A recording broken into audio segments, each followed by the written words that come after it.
다음 순서는 성경 인물 탐구 썽탐 시간입니다. 이번에 썽탐에서 우리가 만나볼 인물은 바로 페르시아의 왕비였던 에스더입니다. 과연 에스더를 통해서 어떤 포럼을 할 수 있을지 한번 찾아보도록 할까요?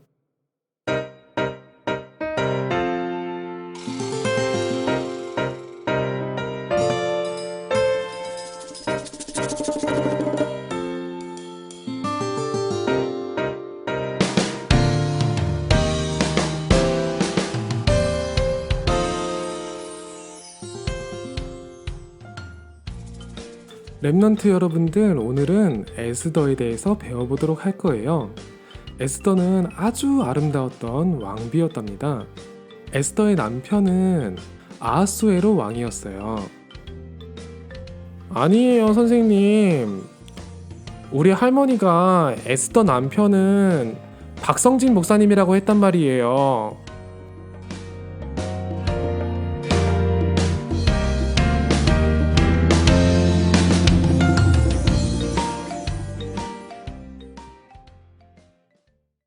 성경 인물을 통해서 우리의 삶을 포럼할 수 있는 시간, 성경 인물 탐구 썽탐. 오늘은 에스더에 대해서 준비해 봤습니다. 에스더, 페르시아의 왕비였어요. 페르시아의 왕비였지만 이 사람은 유대인이었습니다. 그래서 에스더한테도 페르시아식 이름하고 그리고 히브리식 이름이 모두 다 있어요. 에스더라는 이름 자체가 바로 페르시아식 이름으로 추정됩니다. 페르시아식 이름인지 바빌론식 이름인지 그거는 의견이 분분한데, 아무튼 히브리식 이름은 아니래요. 히브리어 이름은 성경에 나와 있어요. 하닷사라고 나와 있네요. 하닷사라고 나와 있고, 그 하닷사가 이제 이방식 이름을 가지게 된 게 에스더인 거예요. 여기에 대해서는 나중에 얘기해 보도록 할게요. 에스더란 이름이 되게 이쁘잖아요. 어감이 이쁜데 이 이름의 어원에 두 가지 정도 가설이 존재하더라고요. 첫 번째는 스텔라 알죠? 그러니까 스텔라, 별, 이거랑 같은 뜻이다. 그러니까 별이란 뜻이다. 라는 그런 그 가설이 있고, 두 번째는 바사인들이 섬기던 여신 중에서 이슈타르라는 여신이 있거든요. 그 성경에서는 아스다롯이라고 나오는 그 여신인데, 그 이름을 따서 에스더라고 하는 이름이 그 당시에 페르시아 사이에서 유행했다라는 썰도 있어요. 그러니까 페르시아 왕비니까 페르시아식 이름을 지었을 것이다. 이런 썰도 있더라고요. 두 가지 썰 중에서 뭐가 맞는지는 모르겠는데, 어느 쪽이든지 간에 이 에스더라는 사람은 그러니까 다니엘과는 달리 자신의 유대식 이름을 지켜서 쓴 게 아니라 이방식 이름을 사용했어요. 여기에 대해서는 그러니까 이 사람이 뭐 정조가 없냐, 뭐 이렇게 애국심이 없냐 이런 게 아니라 그럴 만한 사정이 있습니다. 그러니까 히브리식 이름을 대놓고 사용할 수 없는 그런 사정이 존재를 해요. 그거는 이제 이 성경 안에 나오니까 이제 한번 좀 보도록 하죠. 아마 바사식, 그러니까 페르시아식 이름이었을 가능성이 되게 높을 거예요. 왜냐면은 그 이유가 있거든요. 일단 이 에스더에 대한 이야기를 준비하는데 이제 도토리 오화에서 헤로도토스의 역사 얘기를 했잖아요. 그 헤로도토스의 역사 그 시기랑 이 에스더가 시기가 되게 대단히 겹쳐요. 그리고 그러니까 다니엘, 에스더 이 시기가 헤로도토스의 역사에서 다루는 시기랑 상당 부분 겹치는데, 특히 에스더는 그 헤로도토스 역사에서 주되게 다루는 크세르크세스 아하수에로 왕의 왕비였기 때문에 아주 시대가 딱 겹칩니다. 그래서 그 당시 이 페르시아라는 나라에 대해서는 이 헤로도토스의 역사라는 책을 보면은 되게 잘 이해할 수 있어요. 얼마만큼의 대제국이었고, 그리고 어느 정도로 이게 법 제도 같은 게 기원전 국가라고 믿을 수 없을 정도로 잘 정비가 되어 있었는지 그 안에 나와요. 그러니까 인간이 이룰 수 있는 제국 중에서 정말 대제국을 이룬 그런 페르시아입니다. 이 페르시아를 대제국으로 만든 거는 고레스 왕이었죠. 그러니까 성경에는 고레스, 그리고 이제 우리가 흔히 역사책에서 보면은 키루스 대제라고 나오는 이 인물이 바로 페르시아를 어마어마한 대제국으로 만들었는데, 이 고레스 왕이 했던 일 중에 훌륭한 일 중 하나가 포로들을 그냥 페르시아 땅에 묶어두고 포로로 삼고 뭐 노예로 삼고 이런 게 아니라 다 풀어줘요. 다 자유롭게 풀어주고 너네 땅 가가지고 너네들의 전통을 지키면서 살아라는 명령을 내려요. 그게 얼마나 놀라운 일인지 유대인들이 그동안 받았던 핍박을 생각해 보면은 정말 뭐 애굽 땅, 바빌론 이런 데서 받았던 그 핍박을 생각해 보면은 이 바다 땅에서 벌어진 일은 정말 놀라운 일인 거죠. 그래서 우리가 살리러 갈 땅에 뭐 나일강과 애굽, 뭐 바빌론, 아수르, 아람 다 나오는데 바사가 안 나오잖아요.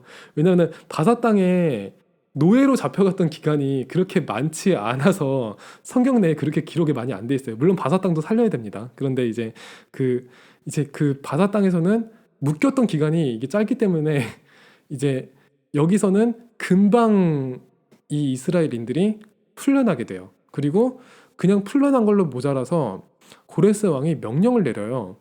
너네는 가가지고 너네 전통을 지키고 너네의 신인 여호와를 섬길 성전을 지으라고 고레스 왕이 명령을 내립니다. 그래서 성경에서도 이방인들 중에서 가장 좋은 이미지로 묘사가 되는 게 바로 이 고레스 왕이에요. 심지어는 이 고레스 왕이 메시아가 아니냐라고 착각하는 이스라엘인들이 있었을 정도로 정말 이 고레스 왕이 그러니까 성경의 언약을 이루기 위한 일 중에서 하나의 쓰임을 받았죠. 어떻게 보면은. 그런데 이 고레스 왕이 이렇게 하게 된 거는 성경에 나와 있어요. 그것 또한 절대 주권이라고 나와 있어요. 그러니까 이사야서가 고레스 왕이 태어나기 한 200년 전에 쓰여진 책인데 거기에 이미 정확한 실명과 함께 고레스한테 기름 부어서 이제 고레스를 기름 부어서 세우고 그 고레스를 통해서 너네들을 자유롭게 할 거라고 명령을 하겠다고 여호와께서 말씀을 하세요. 그래서 이미 예언된 대로 이스라엘인들이 페르시아에서 빠져나왔다라는 것을 알 수 있는 거죠. 그러면 에스더는 왜 남아 있느냐? 거기에 크세르크세스는 고레스 다음 왕이거든요. 그걸 이제 뭐 여러 가지 설이 있는데 그것도 일단 아니 빠져나갔다고 해가지고 다시 뭐 오는 거 되잖아요. 거기서만 살라 그러지 않았잖아요. 그 시대가 지나는 동안 여러 이제 그 민족의 순환이 또 있었을 수 있고 그리고 또 하나는 그때 다 빠져나간 게 아닐 수도 있다. 그러니까 뭐 정황상 그러니까 모두 다 싹 다 짐을 싸가지고 나갈 수 있는 그런 여건이 아닐 수도 있다. 애굽을 출애굽을 할 때는 싹 다 나가야만 되는 그런 정황상 이유가 있었는데 다 죽이니까. 그런데 페르시아는 그게 아니라 자유롭게 풀어진 상황이었기 때문에 그러니까 도망치는 상황이 아니었기 때문에 자유롭게 왕래가 가능한 상황이었다.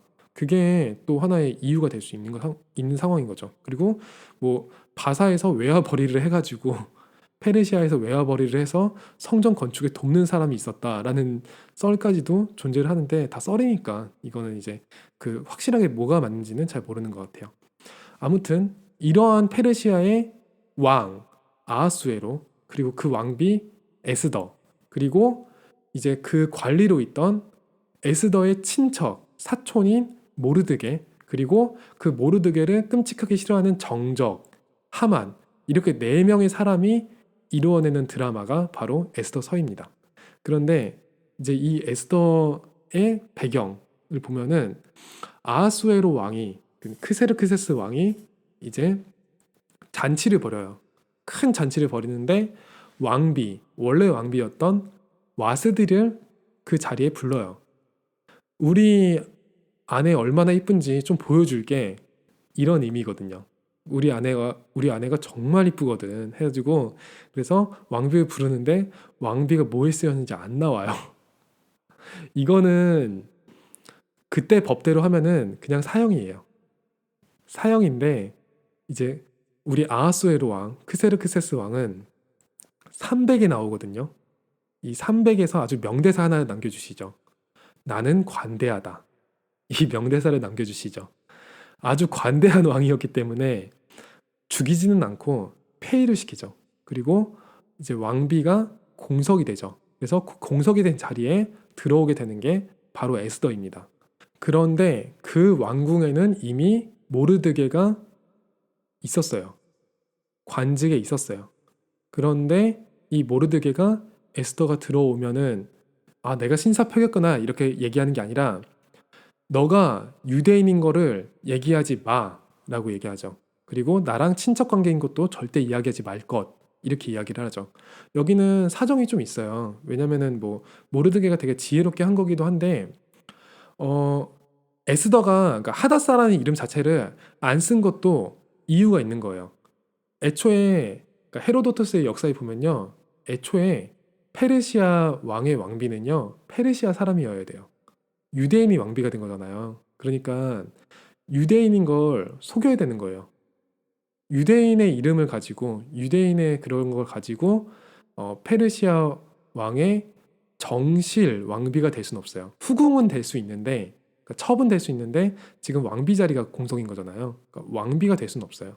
그렇기 때문에 그거를 속이는 거는 어떻게 보면은 너무 당연한 일이었다라고 할 수 있는 거죠. 그리고 이제 에스더가 왕비가 되는 중에 하나의 소동이 일어납니다. 어떤 두 사람, 그러니까 박단이 아니라 빅단과 데레스 두 사람이 아하수에로 왕을 죽이려고 시도를 하는 거예요. 그러니까 이 암살 계획을 경비대장인 모르드게가 알고 에스더한테 얘기를 합니다. 왕한테 아뢰서 그 자리를 좀 피하게끔 하라. 그래서 에스더가 아하수에로한테 얘기하고 아하수에로가 이제 그걸 피하고 나중에 이제 빅단하고 데레스 이 두 사람을 잡아가지고 죽여요. 그래서 암살을 막습니다. 그런 소동이 일어나요. 그리고 그게 당연히 기록이 되죠. 한편 그 왕궁에는 왕 다음으로 높은 사람이 누구냐 하면 하만이라는 사람이에요. 이 하만이라는 사람은 총리이기 때문에 2인자예요. 이 총리가 얼마나 그 높은 관직이냐면요. 왕의 이름을 빌려가지고 명령을 내릴 수가 있어요. 그러니까 하만이 명령을 내리는 건데 아하수에르 왕 이렇게 해놓고 도장 찍어서 내보낼 수가 있다는 거예요. 그 정도로 그 위력이 있는 사람인 거죠. 세력이 큰 사람인 거죠. 그런데 이게 왕명이라는 게 페르시아에서는 어마어마한 거거든요. 왕명은 왕도 취소를 못해요. 한번 명령을 한 거는 거두질 못해요. 그러니까 바빌론과 페르시아가 그게 좀 비슷한데 아무리 왕이라고 해도 자기가 한번 명령했다가 나 기분이 바뀌었어라고 뭐라고 할 수가 없는 거예요. 그래서 다니엘이 사자굴에 어쩔 수 없이 들어갈 수밖에 없었잖아요. 왕도 이걸 못 막으니까. 그거는 페르시아도 똑같은 거예요. 그런데 그 왕 이름이 달린 도장을 사용할 수 있었다?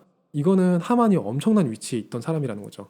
그런데 하만한테 만족함이 없는 것 같아요.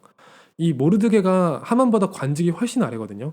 훨씬 아래인데 모르드게가 하만한테 인사를 안 해요. 이게 얘가 인사하는 걸 까먹었나? 하고 한 번, 두 번 계속 보는데 계속 안 하네.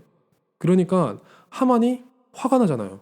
그래서 모르드게를 죽여야겠다라는 생각을 해요. 근데 거기까지는 이해가 되는데 모르드게뿐만 아니라 모르드게 민족인 유대인을 갖다가 말살시켜 버려야겠다라는 어마어마한 계획을 꾸며요.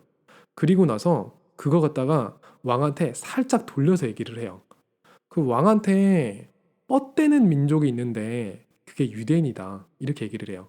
그러니까 모르드게만 모함하면은 이게 좀 효력이 떨어지니까 유대인을 그냥 싹 다 모함해 버리는 게 더 말이 된다라고 생각을 했나 봐요. 얼마나 무서운 생각인지 모르겠는데 아무튼 이 유대인들은 왕이 분명히 있음에도 불구하고 자신들의 문화를 더 지키고 그리고 유대 상인들 유명하잖아요.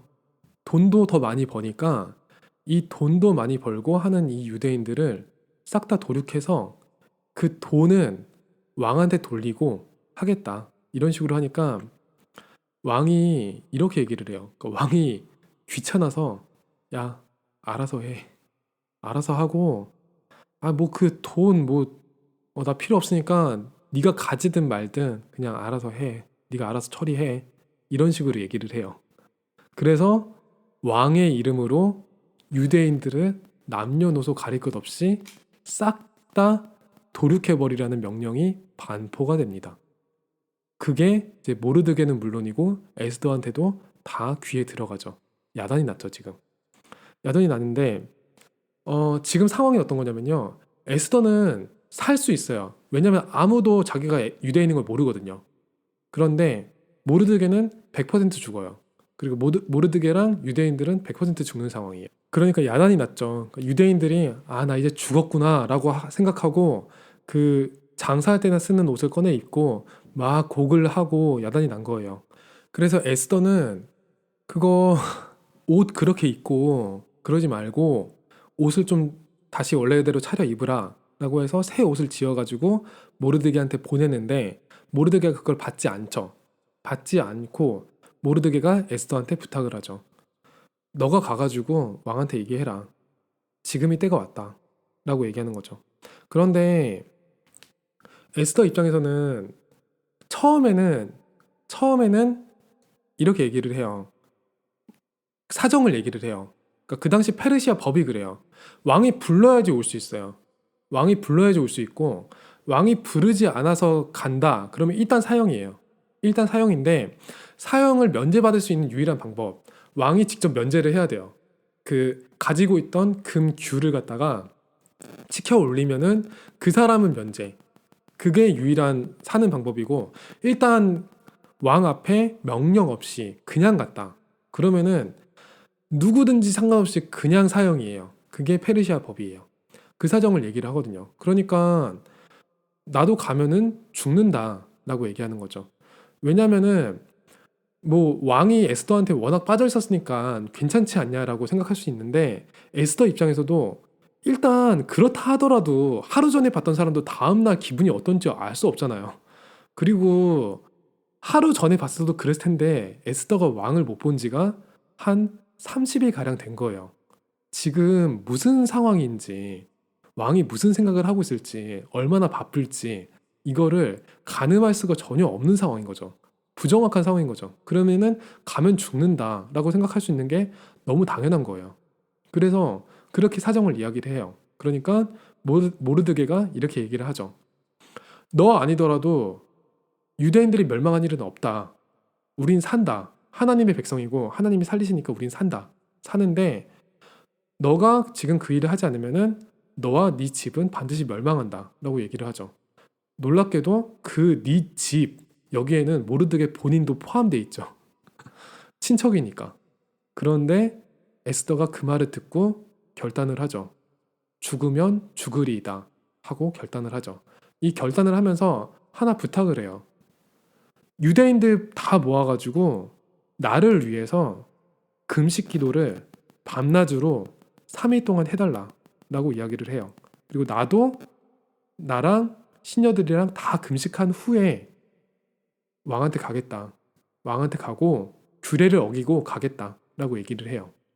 그게 바로 죽으면 죽으리이다의 그 배경인 거죠. 그래서 모르드게는 가가지고 에스더가 이야기한 대로 다 유대인들을 모아서 3일 밤낮 동안 금식하기 시작하죠.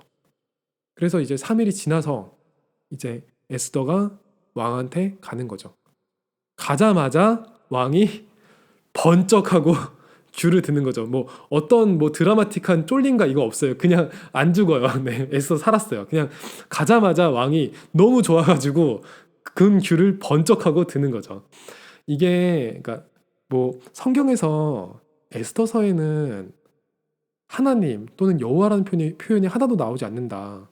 이런 얘기가 있는데 사실 어, 이 왕의 마음을 움직이는 거 그런 모든 주권이 사실은 하나님한테도 하나님으로부터 온다라는 생각이 참 많이 들거든요. 그러니까 모든 사건과 벌어지는 상황 자체가 그래요. 그러니까 그리고 저는 되게 중요하게 봤던 포인트 중에 하나가 에스더가 그 모르드게한테 죽으면 죽으리다 제가 갈게요라고 그냥 얘기한 게 아니라 이제부터 기도를 하자고 얘기를 하잖아요.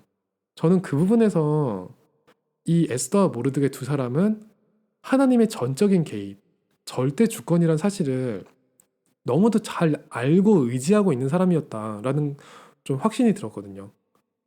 내가 믿음이 좋아서 내가 나아가는 게 아니라 하나님의 전적인 계획에 따라서 정해진 일을 하는 것 뿐이다. 내가 왕비에 선 이유, 내가 서밋 자리에 있는 이유, 이것 또한 하나님이 그 자리에 올리신 거고 그 자리에 올리신 이유는 지금 이 유대 민족을 구원하기 위함이다. 이 사실을 너무 잘 알았던 거죠. 그러니까 그 축복을 받은 거고 결국에는 아하수에르 왕의 마음을 움직인 것도 하나님이다 라고 인정할 수 있는 거죠. 그걸 통해서. 왜냐하면 금식기도 그 전에 깔려있는 하나님의 계획이라는 게 깔려 있으니까. 그래서 왕이 결국에는 금규를 들여서 이걸 그 에스더를 살려주는 걸로 모자라가지고 왕국의 반이라도 너한테 줄게 라고 얘기를 해요. 페르시아 왕국 반이면은 장난 아니거든요. 그거 너한테 줄 수 있어. 원하는 게 뭐야? 라고 얘기를 해요. 그러니까 이제 에스더가 얘기를 하죠. 잔치를 열려고 한다. 그런데 왕하고 하만이 왔으면 좋겠다. 그렇게 얘기를 하죠. 그래서 왕하고 하만이 실제로 그 잔치에 가요. 가가지고 얘기를 하는데 왕 입장에서는 진짜 찜찜하거든요. 아니 원하는 게 있으면 직접 얘기를 하지. 왜 뜸을 들여? 왜 밀당을 하냐? 하는 거죠. 애가 타죠 지금. 이게 뭐지 대체? 게다가 그날도 얘기 안 하고 다음날 또 오래요. 또 하만하고 같이 오래요. 미칠 노릇이지. 그런데 하만 입장에서는 너무 기분 좋은 일이 벌어졌거든요 지금. 왕비가 나를 인정해. 왕비가 그냥 왕비도 아니고 이 에스더 왕비라고 하면은 아하수에르 왕이 완전히 푹 빠져 있다는 사실을 누가 몰라요. 그 왕비가 나를 직접 거론하면서 하만이 왔으면 좋겠다라고 초청했다는 거는 내가 이인자라는 거를 이젠 다 안다는 거죠. 나를 그만큼 인정한다는 거죠. 이 왕비랑 노비만 잘만 하면은 와 진짜 많은 걸 얻을 수 있겠다라는 생각이 드는 거죠. 그래서 온 동네 방네에 다 소문을 냅니다. 안에 있는 데에서 이제 뭐 친구들 싹 다 불러 모아서 야 오늘 무슨 일 있었는지 알아? 에스더야 에스더. 에스더 누군지 알아? 우리 왕이 에스더라면은 사족을 못 써. 그 에스더 왕비가 나를 부르셨어. 이제 나는 클래스가 달라. 하고 다 얘기를 하는 거죠. 이제 나를 인정하지 않는 사람은 한 놈 남아있거든요. 모르드게. 그 생각하니까 갑자기 기분이 확 잡치면서 술맛 떨어지면서 아이씨 이거 어떡하지 싶은 거죠. 어차피 죽을 놈이긴 해요. 며칠 뒤면 명령이 발동이 되니까. 유대인들 싹 다 죽으니까 그때 죽이면 돼요. 근데 아 기분이 진짜 나쁘거든요. 그러니까 아내랑 친구놈들이 수준이 똑같아요. 모르드게 못하러 그날까지 기다려서 죽이냐. 내일 죽이자라는 거예요. 사실 모르드게를 죽일 날짜, 그러니까 유대인을 죽일 날짜는 어떻게 정해진 거냐? 하만이 제비를 뽑았어요. 그 페르시아의 관습대로 해가지고 제비, 그 나라 말로 부르라고 하는 걸 뽑았어요. 뽑았더니 이날 죽이면 좋겠다 싶은 날에 뽑힌 거예요. 그래서 그 부르에 따라가지고 이제 죽일 날을 정한 건데 뭐 그런 걸 기다리냐. 내일 죽이자. 내일 왕한테 말해라. 당신이 짱인데 에스더 왕비도 인정하는 사람인데 왕이 당신 말 듣겠지. 이렇게 된 거예요. 그런 말 듣고 보니까 맞거든. 그러니까 그래 다음날 당장 죽이자. 이렇게 돼가지고 이제 그렇게 결단을 한 거예요. 그런 한편에 왕은 돌아버리겠거든. 아하수에르 왕은 아니 왜 에스더가 왜 이러지? 잠이 안 오는 거예요 이 사람이. 잠이 안 와가지고 하도 잠이 안 와서 잠 오기 위해서 아주 좋은 게 역사 공부하면 잠 솔솔 잘 오잖아요. 그러니까 야 실록 좀 가지고 와봐 하는 거죠. 궁중 일기 좀 가지고 와봐 하는 거죠. 그게 우리로 따지면은 조선왕조 실록 이런 건데 궁중에서 일어났던 모든 사건들을 다 기록하는 거예요. 그래서 나중에 왕이 뭔가 판단하거나 할 때 과거에 근거해가지고 판단할 수 있게끔 돕는 거죠. 페르시아가 진짜 그런 걸 보면은 훌륭한 국가인 건 맞아요. 그런 게 너무 기록 체계가 잘 갖춰져 있어서 다 기록이 돼 있고 키루스의 법까지도 기록이 돼 있다고 해요. 그 정도로 이게 정말 그런 게 잘 갖춰져 있는 나라이긴 해요. 아무튼 사관을 불러가지고 야 기록된 것 좀 가지고 와봐라. 그래서 좀 읽어봐. 그래서 사관이 옆에서 읽어줘요. 쭉 읽어주는데 읽어주는 중에 자기 암살하려고 했던 놈들 얘기가 나오는 거예요. 갑자기 소름이 쫙 돋거든. 맞아. 그런데 그때 그 암살하려고 했던 사람들을 막고 그걸 갖다가 알아낸 게 모르드게라는 사람인 거예요. 그때는 왕은 에스더를 통해서 얘기를 들었거든요. 그러니까 모르드게라고 얘기는 했는데 왕이 까먹었든지 아니면은 일단 뭐 그러니까 모르드게라는 그 이름에 대해서는 깊게 생각을 안 했던 것 같아요. 야, 그러면은 이 모르드게가 어떻게 됐어? 그러고 보니까 그 사관이 별다른 상을 받지는 않았다고 얘기를 하거든요. 그러니까 왕이 야, 이건 말이 안 되지. 모르드게한테 상을 줘야지 싶은 거예요. 그래서 왕이 이거 당장 시행해야겠다. 그래서 야, 누구 없냐? 라고 불러요. 걔 아무도 없느냐? 라고 부르는데 마침 누가 있었을까요? 하만이 밖에 있었죠. 하만은 왜 와 있었을까요? 모르드게 죽이려고 와 있었던 거예요. 그 당장 왕의 허락을 받고 모르드게 죽이려고 말뚝 세팅 다 해놨거든요. 그래서 세팅 다 해놓고 모르드게 달아 죽이려고 허락만 받으려고 딱 와 있었던 거예요. 그걸 갖다가 부르니까 하만이 아주 불이 나게 달려가죠. 일단은 왕의 허락 없이는 못 들어가요. 못 들어가고 밖에서 대기 타야 되는데 아무도 없냐 그러니까 네 있습니다 하고 하만입니다 하고 딱 들어간 거죠. 신이 나서 들어가겠죠. 얘기가 빨리 풀리는구나 하는데 왕이 엉뚱한 얘기를 하죠. 나를 위해서 목숨이라도 바칠 수 있고 그 왕이 존귀하여질 수 있도록 왕을 영광스럽게 하는 사람들은 어떻게 해야 되냐? 라고 얘기를 해요. 그러니까 하만이 그건 난데라고 착각을 해요. 그래서 나한테 상을 주시려는 건가? 돌려서 말하시는 건가? 우리 왕이 좀 센스가 있으시네. 그래서 자기가 바라는 걸 얘기를 해요. 왕처럼 똑같이 하면 된다.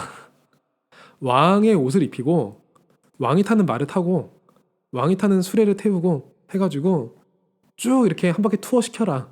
그래서 왕을 영화롭게 하는 자는 이렇게 왕처럼 존귀롭게 한다. 그거를 온 동네 사람들이 알게 하면 좋지 않겠냐. 왕이 들어보니까 좋아. 모르드게한테 그렇게 해. 하만 입장에서 완전히 뒤통수를 제대로 맞은 거죠. 그렇게 모르드게가 영화롭게 되고요.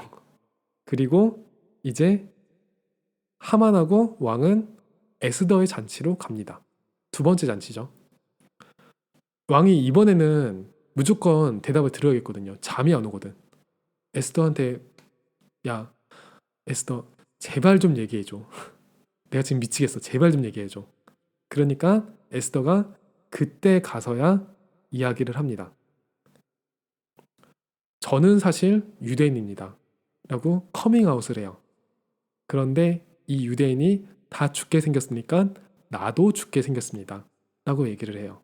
분명 유대인들 죽이라고 명령 내린 거를 허가해 준 사람은 아하수에로 왕 본인이에요. 그런데 그때는 유대인들에 대해서는 별로 관심이 없었거든요. 아하수에로 왕은. 그래서 알아서 해.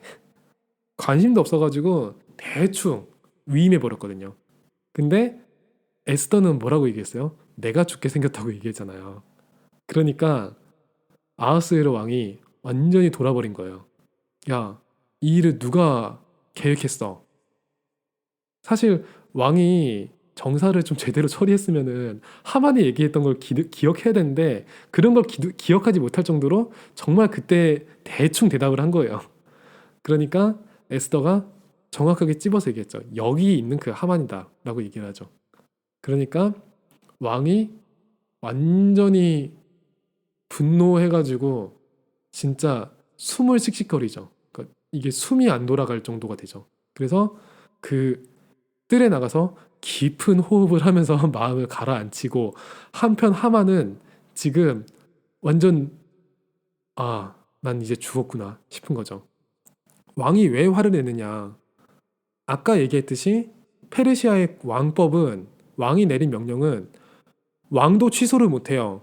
그래서 유대인이고 에스더고 다 죽어야 돼요. 내린 명령대로. 그게 정해져 있으니까 그걸 대책을 세울 수가 없으니까 왕 자신도 열받는 거예요, 지금. 그리고 그걸 지시한 놈이 하만이란 사실을 알았으니까 이 하만은 가만 놔둘 리가 없죠. 하만은 내가 이제 죽게 생겼으니까 이 에스더를 붙잡고 어떻게든 나를 살려달라고 하는데 이 다리를 부여잡고 사정사정을 한다는 게 그 당시에 이제 그 잔치 자리에 가면요 의자에 걸터 앉는 그런 게 아니라 침상에 이렇게 누운 상태가 되거든요. 침상에 이렇게 기대어 누워서 옛날 그 로마 귀족들 잔치 이렇게 하는 거 보면 되게 거만한 태도로 누워가지고 이렇게 포도 먹고 막 이런 그림 있죠. 그런 형태로 누워가지고 이런 식으로 잔치를 즐기거든요. 잔치 음식을 즐기고 하거든요. 그런데 에스더가 그렇게 누워 있었을 거라는 거죠. 비스듬히 누워 있는데 그 다리를 부여잡고 사정사정을 하는데 그 타이밍에 아하수에로 왕이 들어오는 거예요. 어떤 그림처럼 보였을까요? 타이밍이 너무 안 좋은 거야. 그러니까 아하수에르 왕 입장에서 이놈이 이제 미쳐가지고 왕비를 겁탈하려고 하는구나 싶은 생각이 딱 드니까 즉결 처분, 당장 이 자식을 매달아라. 근데 안 그래도 하만 집에 딱 좋은 나무가 있어요. 모르드게 죽이려고 그 만들어놨던 그 나무가 있거든요. 거기다 그냥 매달아 버리는 게 그냥 즉결 처분이 돼버린 거죠. 그리고 이제 이 법을 어떻게 처리해야 되거든요. 이미 명령이 내려진 거를 처리할 수는 없으니까. 일단은 어떻게 되냐. 모르드게랑 에스더가 친척이었고, 그리고 게다가 모르드게는 왕을 살려준 사람이잖아요. 그러니까 이 모르드게가 영화롭게 되죠. 그 보상을 받아가지고 하만이 원래 있던 그 자리, 총리의 자리에 올라가죠. 그리고 총리의 자리에서는 왕의 명령을 빌려가지고 명령을 내릴 수가 있으니까 모르드게가 새로 명령을 내리죠. 근데 전에 했던 명령이 아무리 하만이 나쁜 짓을 해가지고 내린 명령이라도 아하수에르 왕의 도장이 찍혀있기 때문에 그걸 처리할 수는 없어요. 그거를 없다고 할 수는 없는데 모르드게가 지혜를 써가지고 그거를 막을 수 있는 새로운 법을 내죠. 하루 전에 선빵을 때려. 그게 모르드게의 법안이에요. 그 일이 일어나기 전에 하만의 부하들하고 아무튼 그 날이 돼가지고 유대인들을 척살하라는 그 명령을 시행할 사람들, 그 사람들을 먼저 때려 죽여. 그거를 허가한 거예요. 유대인들한테 공격 명령을 내린 거예요. 그래서 스스로를 지킬 수 있도록 반격 명령을 먼저 내려놨어요. 그게 왕의 인을 쳐가지고 127개 도에 싹 이렇게 반포가 되죠. 그래서 하만의 병사들은, 하만의 부하들은 손 하나 쓰지 못하고 유대인들한테 전멸을 당하죠. 일단 쪽수가 유대인 쪽이 더 많아요. 더 많고, 그리고 왕의 명령대로 얘네들이 공격을 해오는 거기 때문에 이거를 어떻게 반격할 수 없거든요. 그리고 자신들이 유대인들을 공격해도 되는 날짜는 하루 뒤에요. 그러니까 결국에는 유대인들은 살 길이 열린 거죠. 그렇게 해가지고 유대인들이 살게 되고 에스더랑 모르드게가 이 유대인들을 정말 구원한, 어떻게 보면은 이제 유대인들 말살로부터 유대인들을 지킨 큰 영웅이 된 거죠. 그래서 유대인들이 불임절을 지키게 된 계기. 일단 하만이 뽑았던 그 날짜가 부르였거든요. 거기서부터 불임절이 탄생이 돼서 지금도 유대인들이 그 불임절을 지킨다라고 에스더와 내용이 끝나요. 그게 바로 에스더 내용이에요. 이게 에스더 내용이 진짜 좀 재밌거든요. 이렇게 보면은. 근데 어떻게 보면 되게 드라마틱하고 인간적인 얘기일 수도 있는데 그 모든 사건에 유대인들, 언약의 민족을 지키기 위한 하나님의 절대 주권이 있었고, 그리고 유대인들이 그거를 신뢰하고 에스더의 명령대로 금식 기도를 했다. 이거를 받아들여 보면은 되게 좀 다르게 보이는 것 같아요. 하나님의 절대 주권이 어떻게 이루어지는가. 그리고 저는 또 그 포럼이 좀 나오더라고요. 모르드게가 결정적으로 에스더를 움직일 때 했던 말은 그거거든요. 너가 그 자리에 있는 게 하나님이 그 자리에 올리신 건데 그 자리에 왜 있냐? 지금 이때를 위해 가지고 있는 거 아니냐라고 얘기를 하거든요. 나는 이 자리에 왜 있을까? 그리고 나는 왜 서밋의 자리에 올라가야 될까? 나는 왜 왕과 이방인 앞에 서야 될까? 그거를 기억해 볼 때 하나님이 원하시는 시간표, 정말 결정적인 시간에 하나님이 하나님의 일을 이루기 위해서 그 자리에 부르신다라는 것이 이 에스더가 가르치는 교훈 아닐까 싶은 생각도 들어요. 결국에는 에스더가 처음에는 약간 두려움도 당연히 있었겠지만 결국에는 하나님의 절대 계획 앞에 무릎을 꿇었고 그리고 죽으면 죽으리이다 하고 나아갈 수 있었던 그 믿음이 있었다는 것 자체가 참 다르구나 라는 생각을 들게 만드는 거죠. 이 에스더에 대한 내용은 헤로도토스의 역사에는 없어요. 왜냐면은 헤로도토스의 역사에는 다른 왕비 이름이 기록되어 있어요. 다른 왕비 이름이 기록되어 있는데 아마 정황상 에스더가 커밍아웃을 했으니까, 유대인이라고 커밍아웃을 했으니까 그 그러니까 정실 왕비의 자리에는 머무르지 못하지 않았을까라는 생각은 들어요. 나중에 이제 이게 새로 페르시아 왕비를 들여야 되는 상황이 됐을 거고, 그리고 에스더는 이제 정황상 후궁으로 되지 않았을까 하는 생각은 들어요. 그런데 그 여러 가지 정황으로 봤을 때 그 에스더에서 기록하고 있는 페르시아의 사정하고, 그리고 헤로도투스의 역사에서 기록하고 있는 페르시아의 사정은 비슷한 부분이 진짜 많아요. 그 당시에 이제 페르시아의 도가 127개 도가 될 정도로 대단히 큰 나라였다라는 것도 일치하고, 그 왕의 인장이 찍힌 순간 그 명령은 철회 불가라는 것도 똑같고, 그리고 모르드게는 이방 민족인데 유대인인데 그 자리에 있었잖아요. 그리고 하만도 이방 민족이라고 하거든요. 그런데 이방인들이 높은 관직에 오를 수 있도록 자리를 열어둔 그런 민주적인 그런 것도 그 헤로도토스의 역사에는 다 기록이 돼 있어요. 그래서 에스더에서 벌어질 수 있는 이 사건들이 충분히 벌어질 수 있는 그런 배경이었다. 페르시아는. 그런 것도 이렇게 다른 역사서랑 대조해서 봐도 상당히 재밌다는 생각은 들어요. 이게 어느 정도 교차 검증이 되는 그 역사서라서 그거는 좀 재밌는 부분이긴 해요. 이거는 저희가 이제 독서 포럼을 해봤으니까, 도토리에서 다뤄봤으니까 추가적으로 좀 넣은 내용이고, 뭐 사실 그 에스더는 그렇게 역사적인 부분을 보지 않더라도 그 언약적인 내용, 그리고 그 사건 속에서 벌어지는 인물들의 생각과 이런 걸 통해서 하나님이 어떻게 역사하시는지 순간순간 알 수가 있는 거죠. 뭐 300 같은 데 보면은 에스더 남편인 크세르크세스가 정말 아주 코믹한 모습으로 묘사가 돼가지고 그걸 보고 이 에스더서를 보면 많이 깨는데, 근데 실제로는 그렇지 않았을 거예요. 아주 정상적인 옷을 입고 정상적인 왕으로 활동을 했을 거라 그런 생각이 듭니다. 물론 그리스를 쳐들어간 거는 그렇게 좋은 선택은 아니었지만 아무튼 페르시아 입장에서는 또 어쩔 수 없는 것도 있었고 그랬겠죠. 그리고 에스더가 그 왕 앞에 나아간 거는, 그러니까 이게 표면적으로만 보면은 유대인을 살리는 것처럼 그렇게 보이는데, 유대인은 당연히 살렸고, 제가 그냥 생각하기에는 페르시아인들도 살린 거 아닌가? 라는 생각이 들어요. 그 되게 무서운 부분이 그거잖아요. 모르드게가 얘기할 때 네가 안 해도 우린 살아, 그거잖아요. 네가 안 해도 유대인이 죽진 않아, 그거잖아요. 그러면은 만약에 에스더가 믿음으로 그 앞에 나아가지 않았다면은 어떤 일이 벌어졌을까 싶은 거예요. 하나님은 유대 민족을 구원하기 위해서 어떤 일을 벌였을까? 어떤 일까지 하실 수 있었을까 싶은 거죠. 유대 민족이 애굽을 빠져나올 때 애굽이 모세의 말을 바로가 끝까지 안 듣다가 어떤 일을 겪었죠. 보면 에스더가 그 자리에 있었다는 거는 아하수에로 왕은 물론이고 그 페르시아에 있던 사람들까지도 모두 살릴 수 있는 유일한 답이었다. 하나님의 사랑이었다. 라고 확인할 수도 있는 것 같아요. 안 그랬으면은 모르드게 말대로 네가 안 해도 유대인은 살아, 그 말대로 됐으면은 유대인들을 어떻게 구원받았을까요?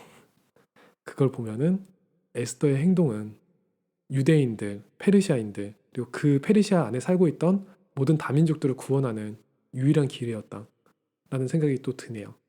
여러분들이 있는 그 자리에서, 그리고 제가 있는 그 자리에서 재앙막을 한 사람, 그리고 그 일을 위해서 부름받은 사람, 그거를 이번 썽탐을 통해서 꼭 기억했으면 합니다. 오늘의 썽탐은 여기서 마치도록 하겠습니다.